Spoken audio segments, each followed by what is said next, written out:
मेरा नाम मनोरमा है। मैं उत्तर प्रदेश के एक छोटे से गांव में अपने चाचा चाची के साथ रहती थी। हम लोग बहुत गरीब थे, 2 वक्त की रोटी का भी जुगाड़ बहुत मुश्किल से हो पाता था। तभी हमारे पड़ोस में एक परिवार रहने आया जिसमें भैया भाभी और उनका एक देवर था।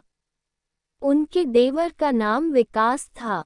वह मुझे एकटक देखकर निकल जाता, पर मुझे अच्छे से पता था मेरा और उनका कोई मैन नहीं है, इसलिए मैंने कभी पहल नहीं की। मैं देखने में किसी शहर की लड़की से कम नहीं थी, इसलिए विकास मोहल्ले की सारी लड़कियों को छोड़कर मुझे ही देखता था। ये बात मेरी सहेलियों मुझे बताती थी, पर मैं जानती थी यह कभी संभव नहीं है। यह अमीर ज़्यादा ऐसे ही होते हैं, अपना काम करके निकल लेते हैं। दिन बीतते गए, विकास और मेरे बीच नज़दीकियां बढ़ने लगी। मैं ना चाहते हुए भी उसके पास दौड़ी चली जाती। हम घंटों छत पर बैठकर बातें करते, एक दूसरे से दिन भर हुई बातों को शेयर करते। मैं गरीब जरूर थी पर अनपढ़ नहीं थी। मुझे विकास की सारी बातें समझ आती। वह मुझे तरह तरह की कपड़े ला कर देता। चाचा भी शक नहीं करते, क्योंकि वह घर आकर कहता कि भाभी ने भिजवाए हैं, तो वह भी मना नहीं कर पाते थे। कुछ ही दिनों में हमारा प्यार परवान चढ़ने लगा, जिसकी भनक शायद विकास की भाभी को हो गई थी। तो वह हमारे घर अपने देवर का रिश्ता लेकर आई, तो पूरे गांव में हल्ला हो गया कि मनोरमा के लिए इतने बड़े घर से रिश्ता आया है। मेरे चाचा चाची ने कहा कि हमें कोई एतराज नहीं है, पर देने के लिए मनोरमा के अलावा उनके पास कुछ नहीं है। उन्होंने चाचा को अलग ले जाकर कुछ बातें की, एक फोटो भी दी जो उनके बेटे की ही थी। चाची तो उसे फोटो को देखकर बहुत खुश हुई और मुझसे बोली, ले मनोरमा, तू भी लड़का देख ले।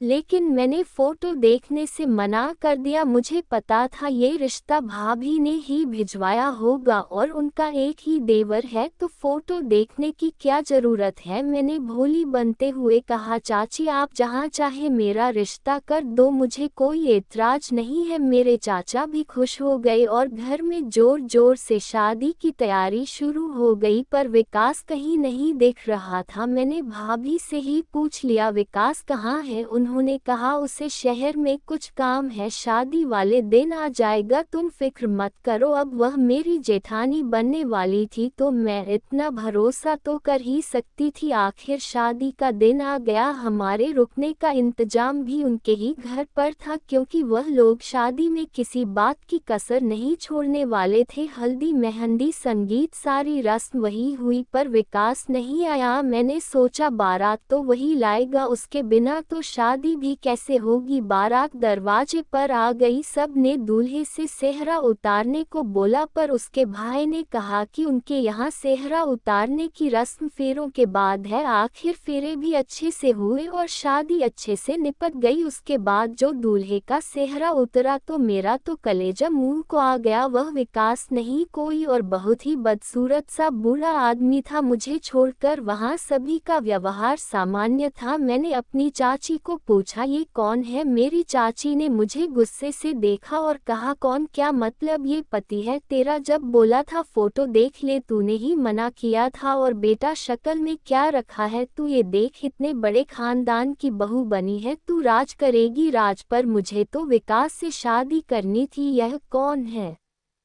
मैं सीधे अपनी जेठानी के पास गई और बोली, विकास कहाँ है और यह कौन है? मेरी जेठानी ने कहा, विकास मेरे पति का दोस्त का है, वह तो चला गया अपने घर, अभी वह कुछ बिजी था इसलिए नहीं आ पाया। और तुम ये क्या कह रही हो? मैं तुम्हारे चाचा चाची को मेरे देवर पंकज के बारे में बता दिया था कि वह कैसा है, उन्होंने ही बताया तुम तैयार हो, तभी तो यह शादी हुई है। मनोरमा अपना मन महसूस कर रह गई। मैंने सोचा, लोग सही कहते हैं, अमीर लोगों में दिल नहीं होता। विकास ने भी मुझे सपने दिखाकर धोखा ही दिया। अब अगर जो कुछ कहूंगी तो इस शादी से भी हाथ धो बैठूंगी। उसने अपनी किस्मत से समझौता कर लिया और पंकज के साथ विदा होकर उनके घर चली गई। पंकज बहुत नेक दिल आदमी था। बचपन में एक रोड एक्सीडेंट में उसका चेहरा खराब हो गया था, लेकिन वह इंसान बहुत अच्छा था। इसका एहसास मुझे हर बीते दिन के साथ हो रहा था। मैं धीरे धीरे उसकी तरफ अट्रैक्ट होने लगी और एक दिन ऐसा आया कि मेरी गृहस्थी चल निकली। ये देखकर मेरे चाचा चाची भी बहुत खुश हुए। उन्हें लगा चलो मनोरमा का घर बस गया। 1 साल हो चुका था, सब सही चल रहा था, लेकिन मैं मां नहीं बन रही थी। इसे लेकर अक्सर मेरे और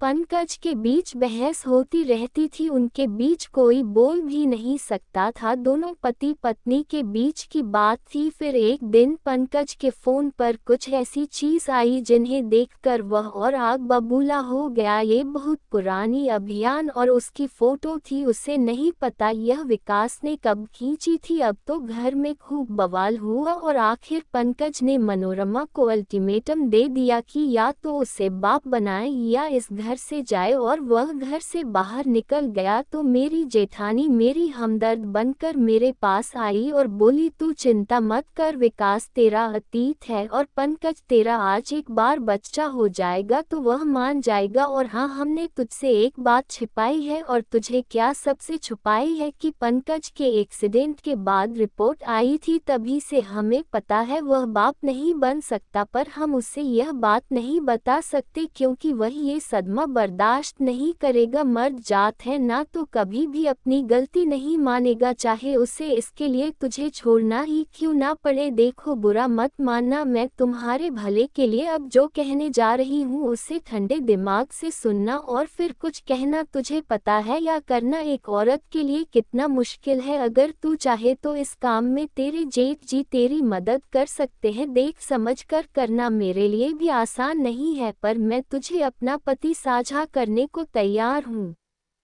मेरा दिमाग ही काम नहीं कर रहा था, पर उस हालत में भी मैं समझ सकती थी कि मेरी जेठानी क्या कह रही थी। और कुछ कहती उससे पहले ही मेरे जेठ जी अंदर आए और बोले हमें पता है तुम्हारे ऊपर क्या बीत रही है। ये सब करना हमारे लिए भी उतना ही मुश्किल भरा है जितना तुम्हारे लिए, और हम अपने भाई का घर उजड़ते नहीं देख सकते। और सबसे बड़ी बात कि यह बात घर की घर में रह जाएगी, भाई को वारिस और तुम्हें तुम्हारा पति मिल जाएगा। मैं अपनी जिंदगी में इतना सब सह चुकी थी कि मुझे ये सब आसान लगा। मैंने अपने जेठ जेठानी की बात मान ली और अपने जेठ के साथ उनके कमरे में चली गई। उसी रात मैं गर्भवती हो गई और एक प्यार से बेटे को जन्म दिया। आज तो पंकज भी खूब खुश होकर मिठाई बांट रहा था। मुझे लगा चलो सब ठीक हो गया है, लेकिन मेरा भ्रम जल्दी ही टूट गया जब अचानक एक दिन मेरे ससुराल वाले बच्चों सहित गायब हो गए। उसके ऊपर तो दुखों का पहाड़ टूट पड़ा, पर मैंने हिम्मत नहीं हारी। पुलिस कंप्लेनेंट की जब कार्यवाही हुई तो पंकज पकड़ा गया और उसने सच्चाई बताई कि उसके भैया भाभी नहीं है, असलियत में ये दोनों पति पत्नी उसके बेटे बहू है और इनको बच्चा नहीं हो रहा था और ये अडॉप्ट नहीं करना चाहते थे, इसलिए उन्होंने ये प्लान बनाया। उन्होंने मनोरमा से शादी सिर्फ बच्चों के लिए की थी।